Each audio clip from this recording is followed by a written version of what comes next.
As a summary for twist, well, make sure you make your twist believable, not slapstick, not silly.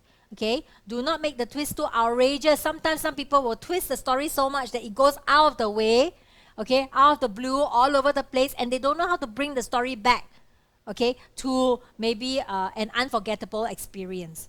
Okay, they can't bring it back, right? So don't do that. So planning is important, right? Do not be too boring. A twist is supposed to add oomph to the story. If your twist makes your story even more boring, then please do not do it.